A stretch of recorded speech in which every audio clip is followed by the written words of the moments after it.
E um outro componente, Larissa, que fica muito evidente nas escolhas que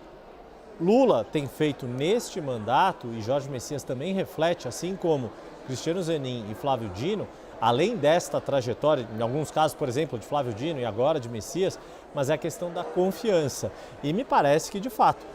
como a gente já destacou, né, equilíbrio é a palavra que Jorge Messias mais tem usado nesta sabatina, também isso significa preservar a confiança que Lula deposita em Jorge Messias, caso ele seja confirmado ministro do STF, daqui em diante, sem deixar, sem melindrar potenciais eleitores entre os senadores em questões mais sensíveis, como o 8 de janeiro e a questão da anistia a quem foi condenado pelo que aconteceu na Praça dos Três Poderes lá em 2023, Larissa. Yuri, é interessante quando a gente vai analisando, todas as falas do ministro, o quanto aconteceu com os demais indicados do próprio presidente Lula,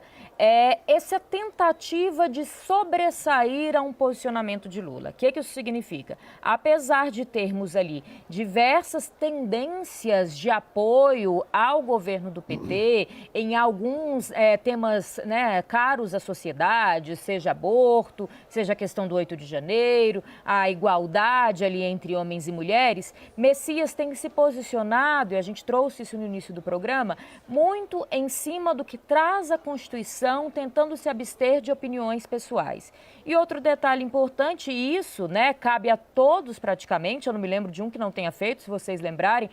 presidentes da República, pelo menos desde a democratização, indicações ao Supremo de pessoas de confiança. Então, muitas vezes, até o currículo jurídico, ele é deixado um pouco de lado, claro que precisa,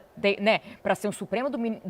para ser um ministro do Supremo Tribunal Federal, todos têm que ser formados em direito, tem que ter ali algum saber jurídico, que é o termo que o Senado gosta de usar de forma mais culta. Mas que todas as indicações, e especialmente essas agora no governo Lula, foram indicações mais pessoais, muitos dizem até que Lula bateu o pé para manter Messias, do que até indicações voltadas para o saber jurídico ou aconselhados por outros ministros e pessoas ligadas ao próprio Lula. Para essa vaga do Messias, houve uma pressão muito grande até da primeira-dama, da Janja, de que fosse indicada uma mulher, por exemplo. Mas Lula optou, e foi uma opção individual, sem levar em consideração até aqueles conselheiros antigos do PT, na escolha de Messias. E aí a gente percebe, vai perceber até o fim dessa sabatina, na entrevista o Everton, o senador, disse que deve terminar por volta das 5, mas eu estou achando otimista, Matheus? A gente que acompanha, eu já perdi as contas de quantas sabatinas eu acompanho, eu estava tentando lembrar agora, mas pelo menos 6, 7 ali sabatinas de indicações ao Supremo, costumam realmente ser longas, então eu acho que eu ouso dizer que a gente vai terminar o 360 com essa sabatina ainda acontecendo. Então a gente vai ter um cansaço, o Pedro lembrou disso, do próprio Messias, mas ao mesmo tempo uma certa tentativa de concentração para que não escorregue em nenhuma dos comentários, para conseguir ficar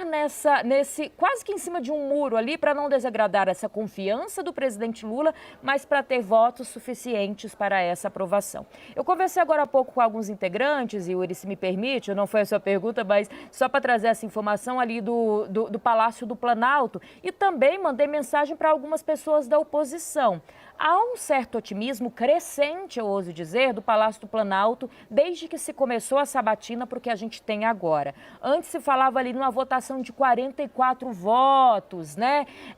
mais um pezinho no chão, mandou durante a manhã o presidente do PT para fazer esse corpo a corpo. A gente teve ali também pastores, pessoas ligadas à igreja, mas que agora as sinalizações que chegam ao Planalto, segundo essas fontes vindas do próprio Senado Federal, é de que já há uma quase certeza dessa aprovação. Algumas pessoas ali da oposição me disseram, Larissa, num tom até de derrota, acho que vão acabar aprovando. E aí o presidente Lula tem nesse otimismo toda a história recente do nosso país de que não se há uma reprovação de ministro do Supremo Tribunal Federal. Lembrando que a votação em plenário ela é uma votação secreta, então isso acaba permitindo as traições, que foi o termo que eu ouvi hoje também de pessoas ligadas ao PL, e que ali na sabatina, ela é muito importante, a gente tem a gente enquanto sociedade, né, a possibilidade de ouvir o que esse candidato está dizendo, mas o placar da sabatina ele não é um placar final. Então, mesmo se ele for reprovado na sabatina, a palavra final, isso está na Constituição, cabe ao plenário do Senado. Então, quando a gente faz aqui, né, o próprio Everton bolão, está tendo um bolão informal, como sempre acontece ali dos senadores, é um placar de plenário, que é um placar onde não se